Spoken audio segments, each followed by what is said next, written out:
This is a special announcement. We are heading to RSA conference in San Francisco for our 11th years of coverage, April 28, May 1st. And as always, we're bringing you keynotes, conversations with organizers, speakers, industry leaders, plus the latest insights from the world of cybersecurity. And we'll reconnect with old friends, meet new ones, and of course, we want you and your company to join us. We have a few spots left for full sponsorship and our on-location briefings. You can book yours now at itspmagazine.com/RSAC. We're going. And you're coming with us.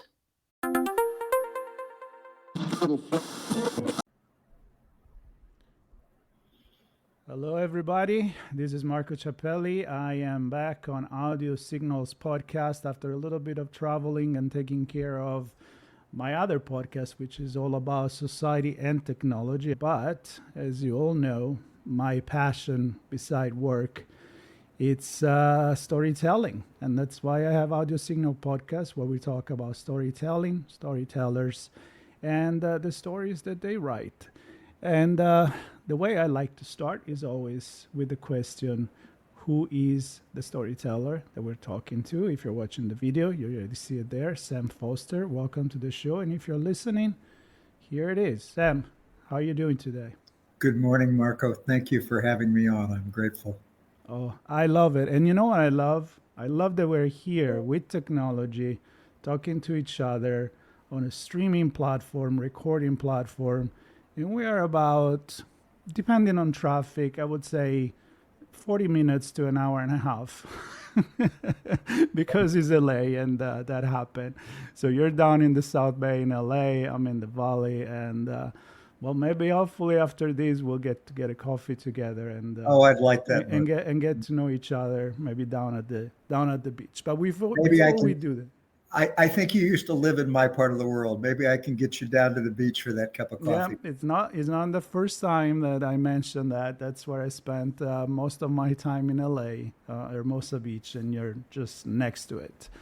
So let's start with my favorite question, and you can go as deep as you want and as on the surface as you want.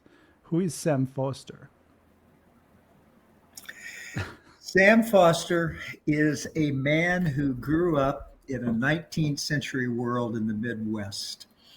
Not to be political, I don't mean that, but I think my story is not so dissimilar than Vice President-elect Vance's story and his book about Hillbilly Elegy. I come from a town in Illinois, which is now about 6,000 people. When I was a kid, it was about 10,000 people. In the middle of the 19th century, it was one of the most prosperous communities in Illinois. It was a river port, it was wealthy, and it was cultured. And over the years, all of the things that created its wealth have declined. The population is less than half of what it was at its maximum. And the industry has left the primary industry being the railroad. It had a roundhouse, it had a shop, and when the town was about 12,000 people, over 1,000 of those were employed by the railroad. When the railroad moved, all of those jobs went away. The city has never been able to replace them. It's now a dying little place. I came to Los Angeles to go to college. I'd never been here. But I knew when I left home, the truth of the matter is, Marco, that I never even thought about going back. And it was not animus. Just as a child growing up, I saw no place for me there. I saw no opportunity to really make any sort of life. And so I have stayed in Los Angeles since then. As per your creative question, and that gets in here with me, but because I didn't grow up with money, I worked 3 to 11 loading trucks in Vernon to work my way through college. And because I didn't grow up with money, when I got out of school, even though all I wanted to do was read, even as a young man, if you put me on a couch on a Sunday with a book, I was apt to read until bedtime and get up early in the morning to try to finish the story. And some of your readers will understand that and some won't, but that's just the nature of the beast. but I was unwilling to starve for art. I was unwilling to live in a cold water flat in a garret apartment and starve to put out words into the world. And so I went to work in a business that simply made money. I didn't hate it. I don't remember having ever woken up and thought, oh shit, I have to go to work today. But I had no passion for it. It was just something that paid well and I was good at. When I had my mortgage paid off and both of my kids' tuition paid through private schools, I started to indulge myself. I started to write. And I tease with people a lot in this question, but the only thing I have in common with Raymond Chandler, aside from the fact that we're both authors, is that both of us wrote our first two books while we were executives in downtown Los Angeles firms. And I did write my first two books while I was working, and I had the good fortune to find a publisher. I never did find an agent, but I found a little publishing house that took me on. The world's different than that now. You don't get to a publishing house without an agent, but that's the way it was. This was in the very late 90s. They published two books for me. And it was not until I retired 10 years ago that I took up writing on a full-time basis. And when I say full-time, Marco, I think I have fulfilled my childhood position, but I do not require writing income to live on. My work life has given me enough of a retirement to live on. So for me, writing is what I do because I have passion. And I don't know how many of your audience listeners are retirees, but my experience with men, and I can't speak for women, but with men, is that we all need purpose.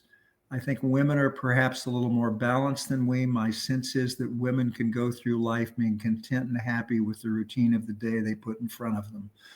But I don't know many men who cannot live without a purpose, something they want to do, something they're striving for, something they're reaching out to. And so for me, writing gives me a reason to get up in the morning. It is my life and it is my passion. Well, that's really cool because I feel like, as they say, if you do what you love, you don't have to work a day in your life. On the other hand, you did work, you didn't mind it, but it wasn't, as you said, it wasn't the passion, the fire that you had inside. Now, Right. my question is, when you were doing this day-to-day job, was it always in the back of your mind? Was it a burning sensation, the fact that I can't wait to really have the time to start writing? Were you writing on the side? Were you noting about, when I can, I will write this book about this? I mean, or were you just okay with just putting on the back burner? The latter. I think, Marco, and this is probably my temperament, I don't know this is humanity, but had I let myself indulge that fantasy too early on, it would have taken too much out of me. My life was simply simpler if I didn't indulge myself with that fruit that was hanging not low, but somewhere far in the distance. So I was able to keep my focus on what I was doing. Mm. And in truth, when I was in my 50s, I started to realize that if I got fired tomorrow and nobody would ever hire me again, my life was going to be okay. Mm. And then the fantasy started to take me. I have always been two things my whole life. One of them is I've always been a storyteller.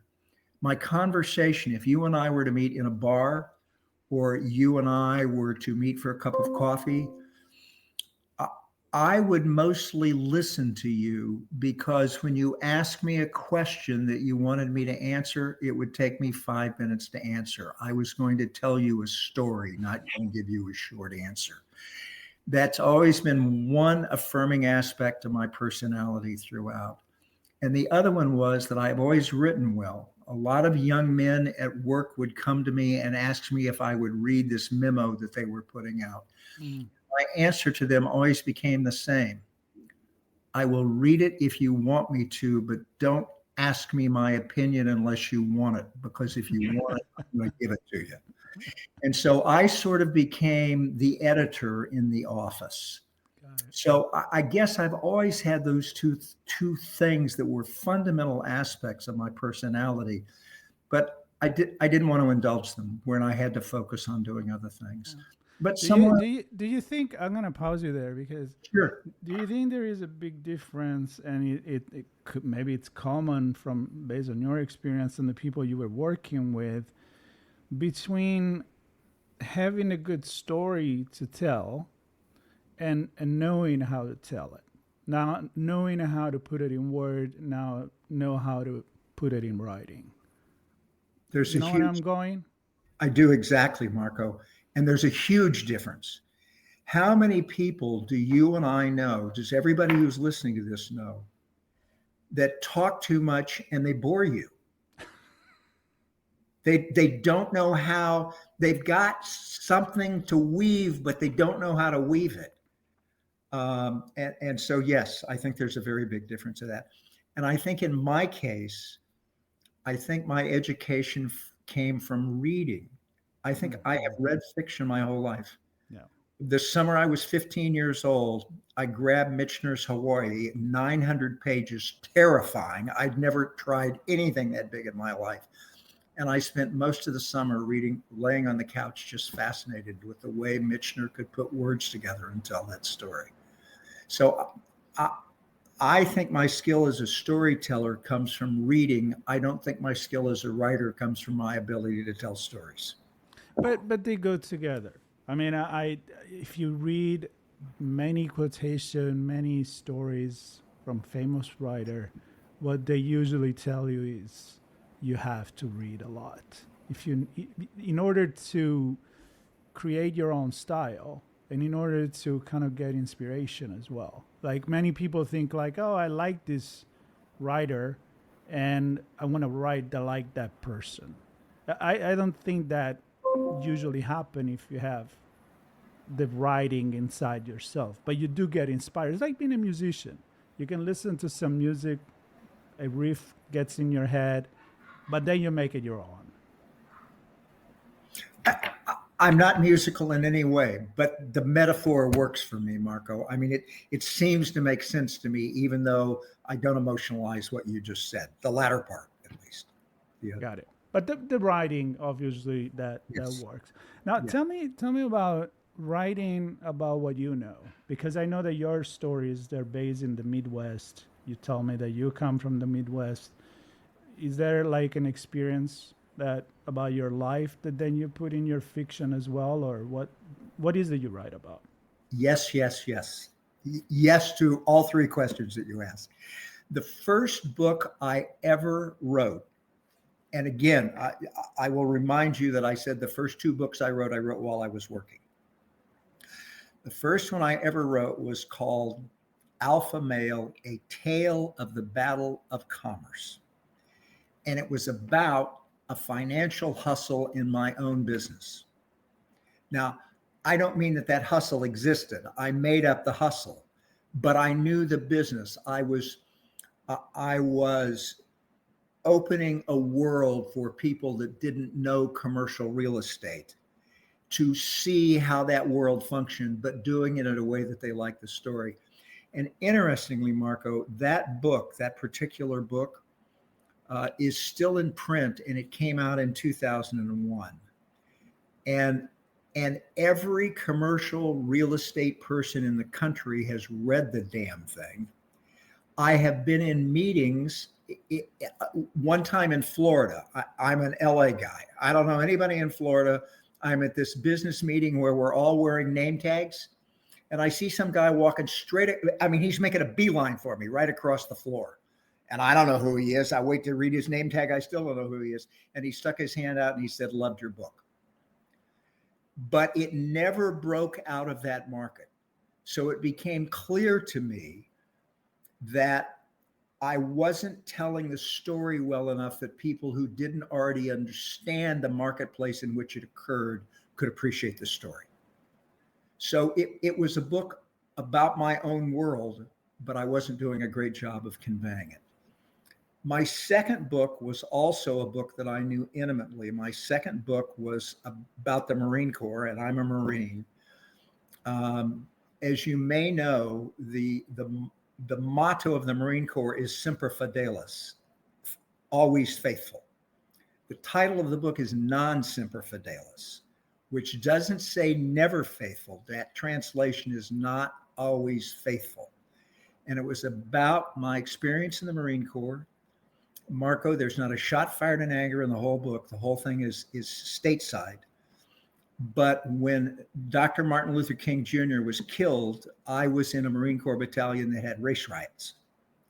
Now, the Marine Corps very zealously guards its reputation. They're more PR interested than any other service. And the word of that never got out. That never appeared. It was Quantico, Virginia, which is only 30 miles from Washington, D.C.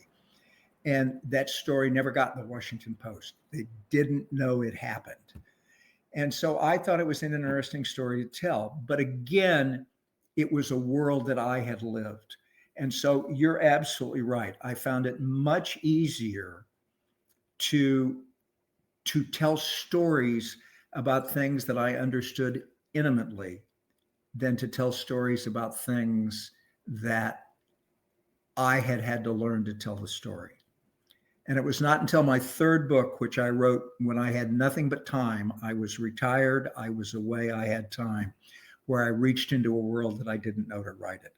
It was still staged in the Midwest. It was still staged in the area where I grew up, but it was a story of the 18th and early 19th centuries. So some of the woof and warp of that story I did grow up with, hearing stories around it and so forth, but mostly I didn't know it. Mostly it was 2 weeks in the Abraham Lincoln Library in Springfield, Illinois.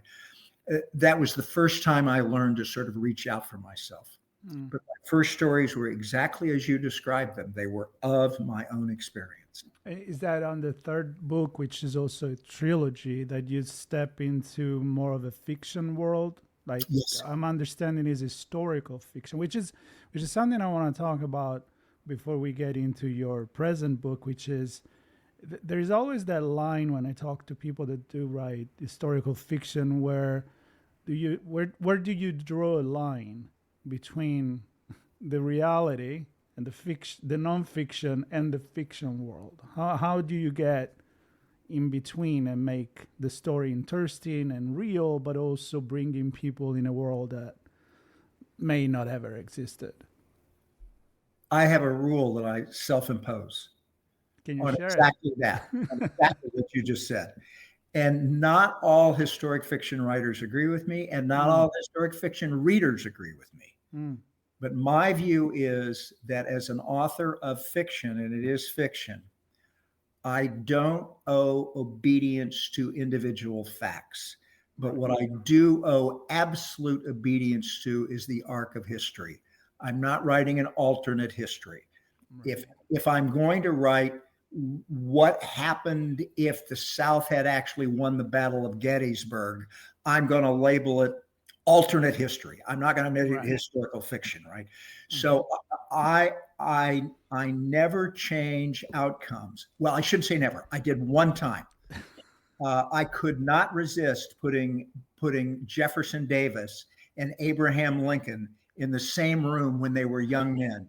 But I put a historic fiction note at the back that said, I made that shit up. That didn't actually happen. Let's make it clear, right? Yeah. And what drives you to do that? Is it it is in a way exploring an alternative reality, but it's not alternative fiction or alternative history. So again, where was it something you read that inspired you to do this, a movie you saw, or just stories that you had in your head as an experience from the people that told you where you were growing up? That your question for me was a very interesting little personal journey. The third book in that series are all stories that I grew up with. Now, I shouldn't say all. I mean, I did a lot of research. I added in a lot of fact, but the fundamental stories in that book were stories that I learned at my grandfather's knee. And that had been his home his whole life. The other two books are precursors to that. And I guess, Marco, it's the way I think and process information, but it wasn't enough to tell the stories as I understood them. I kept wondering why. Why did that happen? Why did people think that way? Why did they behave that way? And it wasn't my intention to get pushed back 2 centuries, but there kept being linkages between somebody did something, but why did they do that? And they would do something that didn't make sense. Why did they do that? My mind is endlessly curious. I'm 80 But years you go old, from full of questions. you went from the point of arrival, but then you wanted to figure out how did they get there. Right. That's exactly right. And so that pushed me back all the way until the time that white settlers started rushing into the Midwest. And that was after the War of 1812. That's when it happened. And until then, it had been almost entirely indigenous population with indigenous issues and indigenous conflicts and indigenous ways of life. But after the French and Indian War, Caucasians came flooding down the Ohio River. And so that's really when my connection with it started. And I went all the way back. I went all the way back to that. I didn't mean to. It just happened. Well, it sounds like like kids. Why that? And then you give an answer, and but I get it. But then why that? And I was that little boy. I was that little boy in 2nd grade class. You've got and I can picture you because I'm very visual, sitting on your grandpa laps and listening to the story, and they stayed with you. I mean, I feel the same. A lot of the way I am, it's because story told by my grandfather in Italy. And with that, unless you would like to add something to the trilogy, I want to take the last 10 minutes to actually get into your new book, because I feel it close to home. Because it's you say you can travel to Italy to do your research. I am assuming you enjoy that, and you choose to talk about women from the Middle Age or the Renaissance. And I am curious about that, coming from the cradle of the Renaissance myself. For the sake of your audience, I want to say something that you and I both already know. The title of the book is Thy Mother is a Lioness. It is the story of 3 women and 1 little girl, so 4 females, in late 15th and early 16th century Italy. And it is a story of women's use of power. And all of the women, every one of them are real. The story is again fictionalized, but I did immense amounts of history on these 3 ladies, 4 ladies actually. They're all related. 2 of them married into the Medici family, but the Medici family is the linchpin of the whole thing.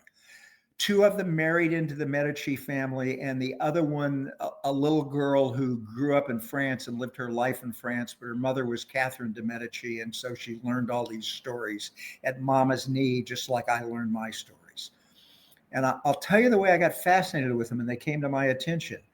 You're a Los Angeles guy, so you'll get this. But and it's also part of our discussion about the creative process. 15 years ago, in the Sunday Times, there was a full-page story about some Italian woman I'd never heard of named Maria Silviati. And the thing that caught my fascination is the Walters Museum in Baltimore, Maryland, owns a portrait of this woman. The portrait was painted by a guy named Pontormo, who was the Medici house painter for about 50 years. Not all Medicis are painted by him because there are too many generations. But in his lifetime, he was their guy. And there is a picture of her in a Dominican habit. She was a 3rd order Dominican, which meant she was never lived in a cloister. She could live outside and still call herself a Dominican. And the bottom third of the painting is painted out with black paint, just painted over.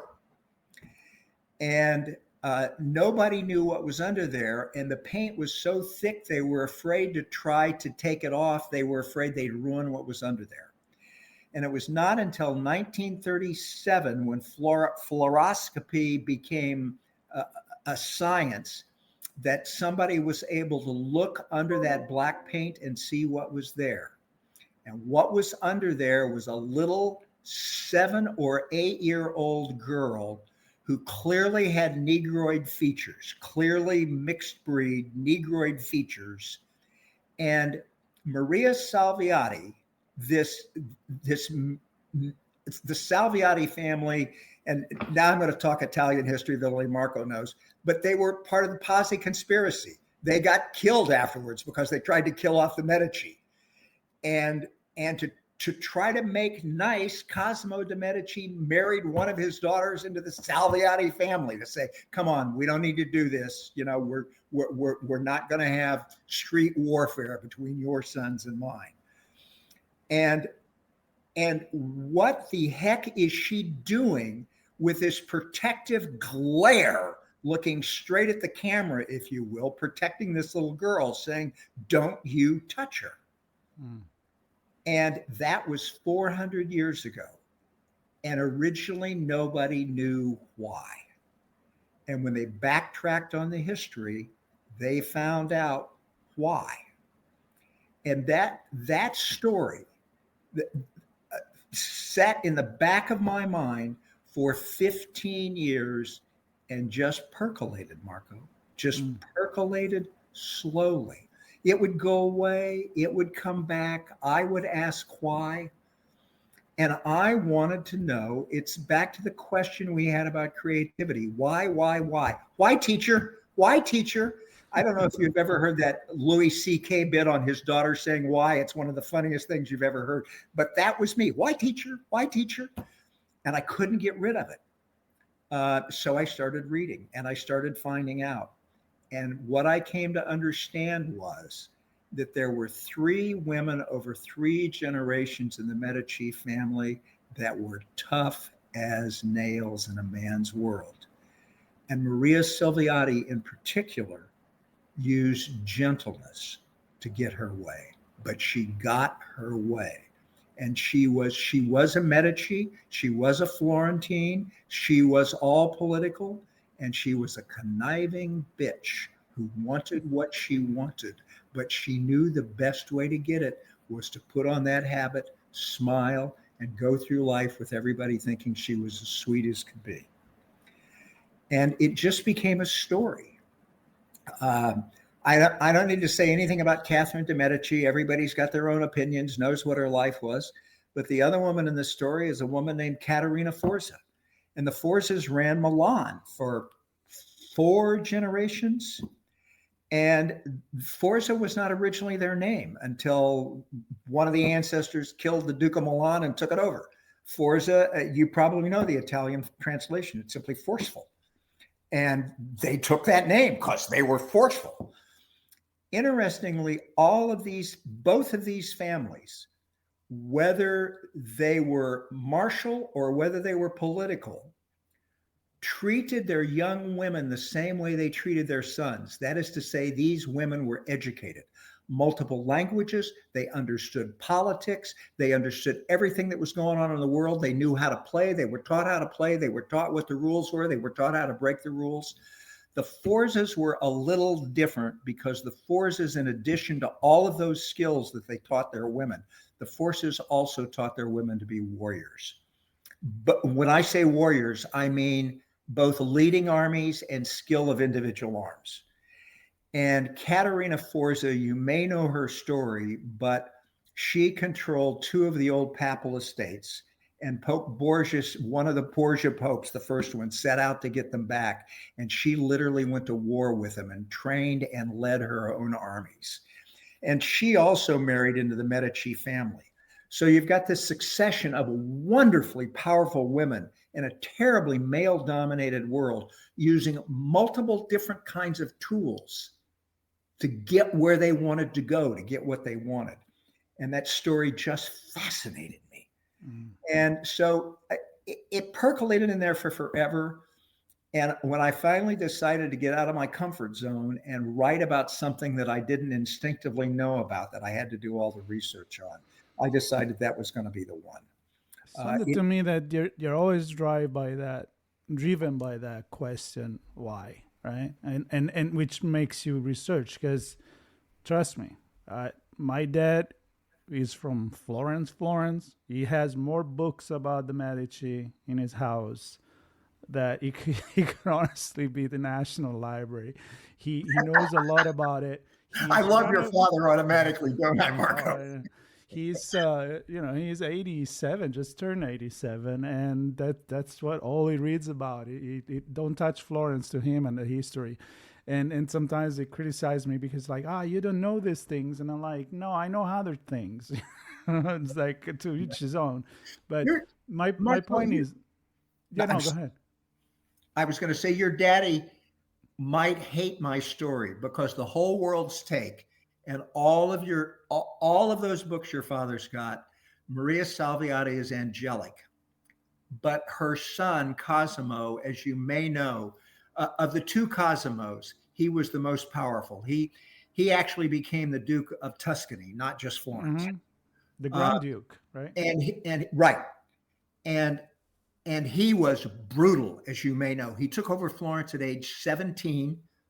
He had his cousin killed, who was the first Duke of Florence, to get there. And I don't think a 17-year-old kid has those skills. I think somebody that was immensely politically skillful was driving that bus. And I think it was his mother. Mm. And so mine is fiction. It's heavily researched, but it's fiction.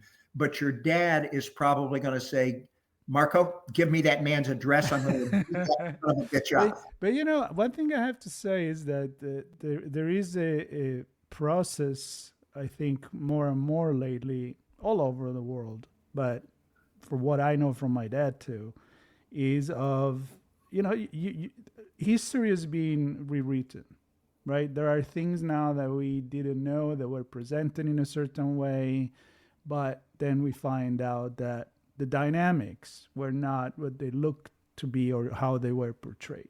So what you're describing here, it's not unique in terms of rewriting certain piece of history, especially a very complex family, soap opera, if you want. If you want to call it some way, of intrigues and marriage and attempt and congiura dei pazzi and all of that. But beside what my dad may think about it, which I would definitely have him read it if you have an Italian translation because he doesn't speak English, what people can expect from reading your book? Because you're talking about a lot of research, you're talking about a lot of facts, but then you connect it with what we talked about before, which you add fiction to it. So are you trying to tell a moral of a story? Don't give it away. I want people to read it. But what will be your elevator pitch for telling people, read this book if you're in this kind of stories? Marco, when I was a junior in high school, I remember this conversation in an English class in high school very clearly. And the teacher was trying to explain to 16 and 17-year-olds the levels of writing, that there is the story, there is simply the storyline in the story, but then there is the picture of the world. But behind that, there is always a reason that the writer wanted you to read it, what he was trying to say about the world. Yep. And we were all 16 and didn't get it. We just thought there was a story. And she kept pestering the class. And nobody was getting that stories are written to convey a moral picture of the world. And I finally raised my hand and she called on me and I said, the reason he wrote it was because the rent was due. It took me forever to understand that, in fact, each and every story has got this underlying message. I mean, Dick is not just about killing the biggest, ugliest whale in the Pacific Ocean. That ain't the story. And if that's all you see and you're amused, good for you. But that's not what he's trying to say. There's And always underneath the layer. right. And it is the same way with these books. But the message I am trying to convey in this particular book is, and I think this is a message from my mother. My mother grew up in the Dust Bowl, and she ended up the head of the Department of Education at a state university and started a community college as well. She was absolutely driven to get ahead in life and not be a Dust Bowl Okie. And she never gave up on that. And maybe that's what I see in these women, that in a world that is completely male dominated, each of these women in her own and very distinct way found a way to create the world she wanted and display power. And I think you told me not to give it away, but I think that's what the book is saying. I think it doesn't give it away, meaning, oh, now I don't need to read it. It's not a mystery that you're telling the butler did it. One of the, I don't know if I've got another minute left, but there are two things go for it. I'd like to say, if I may. The first one is I'd like to give a small commercial to the book. And the reason I'd like to give the commercial, the title of the book is the quote from Ezekiel, "Thy mother is the lioness." That's a biblical quote, but I thought it fit these women. Mm-hmm. But you pointed out that I'm forever asking the question, why? And I have become quite dissatisfied with the American publishing business. I don't write for the money. My world before writing paid for my retirement, unless I live a whole lot longer than I think I'm going to live. But in my book, Beardstown, which sold for $16.95, I made 27 cents a copy. That process just offends me. I'm not saying I need the money. I'm not saying I'm not going to pay the light bill. The process offends me. And I'm a businessman, so I'm always looking for a better, more efficient, more productive way to do it. And so I have released this book exclusively on Substack. And many of your listeners may not know Substack, but Substack is sort of the modern American newspaper. There are columnists that write for it. And the last number I saw, it had 24 million monthly page reads. So it's not your hometown Gazette. It's not the New York Times, but it's moving forward. And Substack has a really interesting methodology. There are any number of people who write on Substack and don't charge anything to look at their column. And if that's the way you do it, Substack will host the platform for free. It doesn't cost the writer a thing. If the writer decides to charge for his column, Substack takes 10% of that. And Substack has got over 17,000 writers who write for fee, not for free, and over 1 million readers who pay to read what's written on Substack. I have been writing a Substack column for free for 2 years now.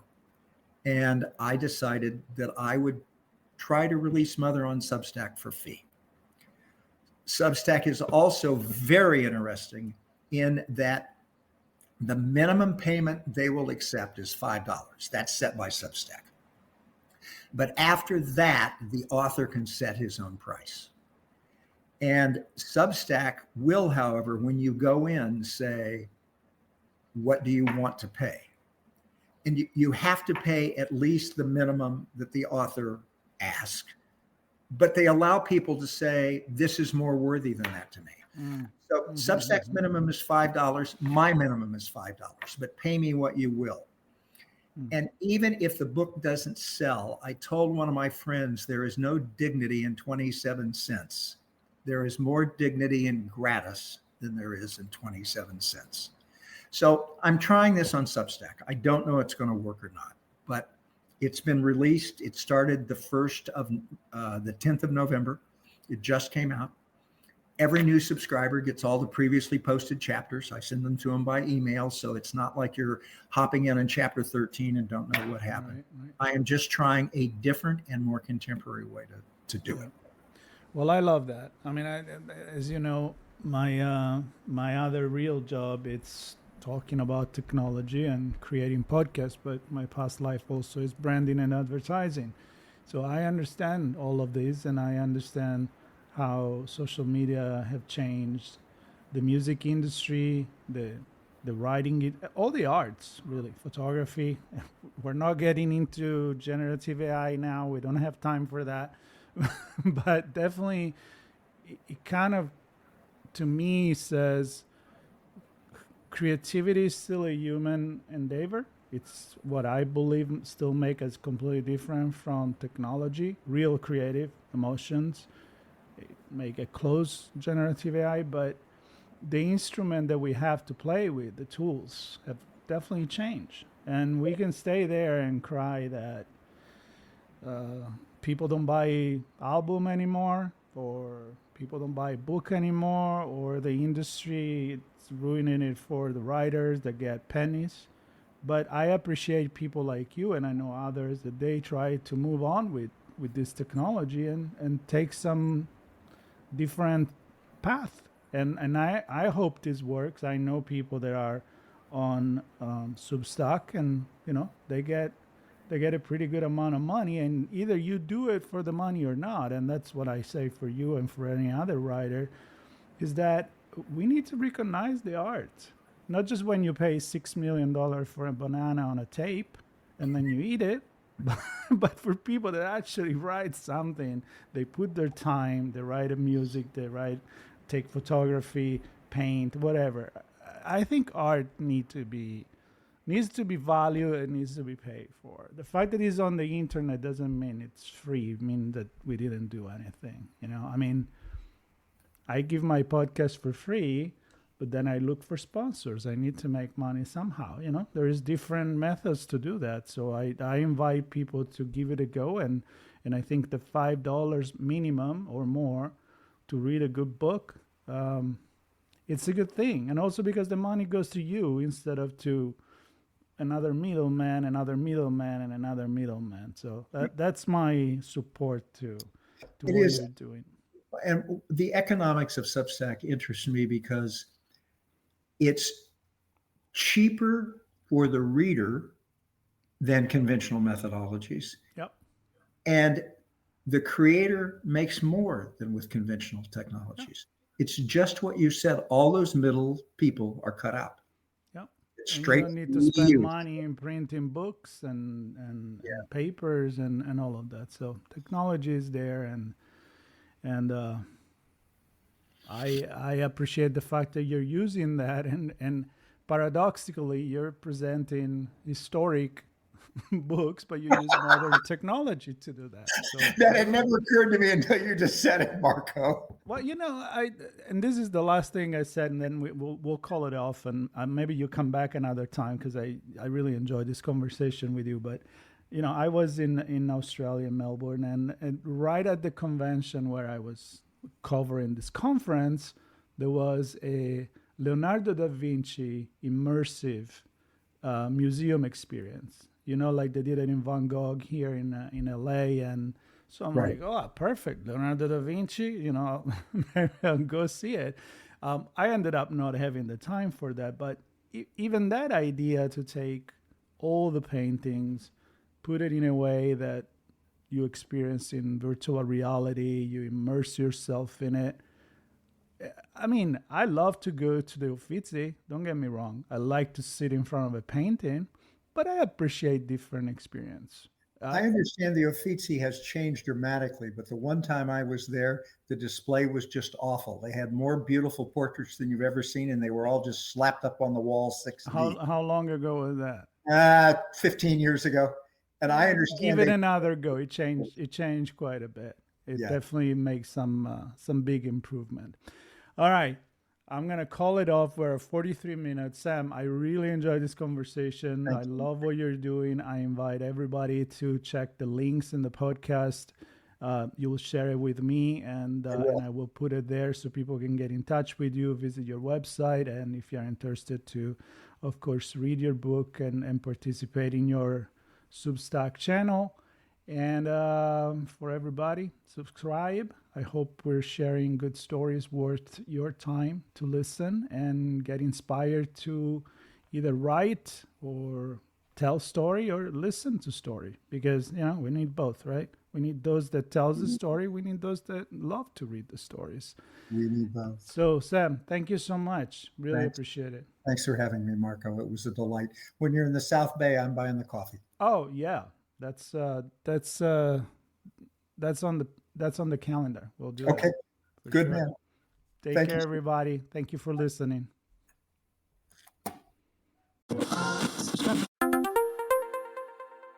This is a special announcement. We are heading to RSA conference in San Francisco for our 11th years of coverage, April 28, May 1st. And as always, we're bringing you keynotes, conversations with organizers, speakers, industry leaders, plus the latest insights from the world of cybersecurity.